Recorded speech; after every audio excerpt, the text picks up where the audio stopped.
സ്വാമി ശരണം. Indian ഫുട്ബോളിന്റെയും Indian ചരിത്രത്തിന്റെയും എല്ലാം വളർച്ചയുടെ പാതയിൽ ഒരുപാട് പങ്ക് വഹിച്ചിട്ടുള്ള ടാറ്റ ഫുട്ബോൾ ഗ്രൂപ്പിന് കീഴിലുള്ള ജംഷഡ്പൂർ FC അവർ തൽക്കാലത്തേക്ക് ഇന്ത്യൻ സൂപ്പർ ലീഗിൽ നിന്നും കളിപ്പിക്കാത്ത രീതിയിൽ പിൻവാങ്ങുന്നത് ആരാധകർക്കുണ്ടാക്കിയ നിരാശ വളരെ വലുതാണ്. ആരാധകർക്ക് മാത്രമല്ല, മുൻ ഇന്ത്യൻ താരങ്ങളും എല്ലാവരും തന്നെ പ്രതിഷേധമായിട്ട് രംഗത്തേക്ക് വന്നിട്ടുണ്ട്. സുനിൽ ഛേത്രി, ഗുർപ്രീത് സിംഗ് സന്ധു പറഞ്ഞത് ഇതൊരു ദുരന്തമാണെന്നാണ്. ഹാവി ഹെർണാണ്ടസ് പറഞ്ഞിരിക്കുന്നത് ഇന്ത്യൻ ഫുട്ബോളിന്റെ ഡെവലപ്മെന്റിന് വേണ്ടിയിട്ട് ഗ്രാസ് റൂട്ട് ലെവലിൽ ഉൾപ്പെടെ ജംഷഡ്പൂർ നൽകിക്കൊണ്ടിരിക്കുന്ന കോൺട്രിബ്യൂഷൻ ഒരുപാട് വലുതാണ്. പക്ഷേ നിങ്ങളൊരു ടോപ്പ് ലെവൽ ടീമിനെ ഇല്ലാതാവുകയാക്കുകയാണെങ്കിൽ നിങ്ങളുടെ യഥാർത്ഥ ഡയറക്ഷനിൽ നിന്നും മാറിപ്പോകുന്നതിലേക്ക് കാര്യങ്ങൾ എത്തും. എന്തൊക്കെ ചേരുന്നു പറഞ്ഞാലും ടോപ്പ് ലെവൽ ഫ്ലൈറ്റിൽ നിങ്ങളില്ല എങ്കിൽ നിങ്ങളുടെ ഡെസ്റ്റിനേഷൻ തന്നെ മാറിപ്പോകും. വളർത്തിവിടുന്ന താരങ്ങൾ അനാഥരാകും. അവർക്ക് കൃത്യമായിട്ടൊരു ഡയറക്ഷൻ ഇല്ലാതെ പോകും. ദിശാബോധമില്ലാത്ത യുവതാരങ്ങളുമായിട്ട് എന്ത് ചെയ്യാനാണ് എന്നൊക്കെയുള്ള ചോദ്യങ്ങളാണ് ഹാവി ഹെർണാണ്ടസിനെ പോലെയുള്ള താരങ്ങൾ ഉന്നയിക്കുന്നത്.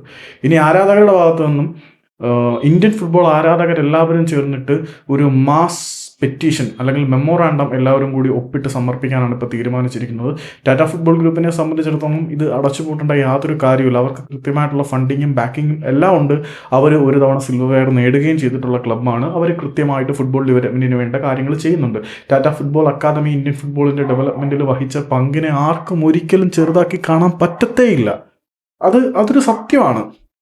പക്ഷേ ഓൾ ഇന്ത്യ ഫുട്ബോൾ ഫെഡറേഷനുമായിട്ട് ബന്ധപ്പെട്ടിട്ടുണ്ടായ ചില ഈഗോ ഇഷ്യൂസ് കാരണമാണ് ഇപ്പം അവർ പൈസ അടയ്ക്കാതിരിക്കുന്നത്. അല്ലാതെ പൈസ ഇല്ലാത്തതുകൊണ്ടല്ല. നിങ്ങൾ എങ്ങനെയെങ്കിലും ഇന്ത്യൻ സൂപ്പർ ലീഗിൽ പങ്കെടുക്കണം എന്നാവശ്യപ്പെട്ടുകൊണ്ട് ആരാധകരുടെ ഭാഗത്തു നിന്നും ഒരു മാസ് മെമ്മോറാണ്ടം സൈൻ ചെയ്ത് നൽകാൻ പോവുകയാണ്. ഇങ്ങനെ സേവ് ജംഷഡ്പൂർ എന്ന ഹാഷ്ടാഗ് ക്യാമ്പയിനും കാര്യങ്ങളൊക്കെ ആരംഭിച്ചിട്ടുണ്ട്. എങ്കിൽ പോലും ടാറ്റ ഫുട്ബോൾ ഗ്രൂപ്പ് എന്ത് ഡിസിഷൻ എടുക്കും എന്ന് കാത്തിരുന്ന് കാണാം. സുനിൽ ഛേത്രി, ഗുർപ്രീത് സിംഗ് സന്ധു, ഹാവി ഹെർണാണ്ടസ് തുടങ്ങിയ സീനിയർ താരങ്ങൾ എല്ലാവരും തന്നെ ജംഷഡ്പൂർ FCയെ ഇന്ത്യൻ സൂപ്പർ ലീഗിൽ ഉൾപ്പെടുത്തണം, ഇല്ലെങ്കിൽ അത് വളരെ വലിയ നഷ്ടമാണ് എന്ന് ആവർത്തിച്ച് പറയുന്നുണ്ട്. ഇനി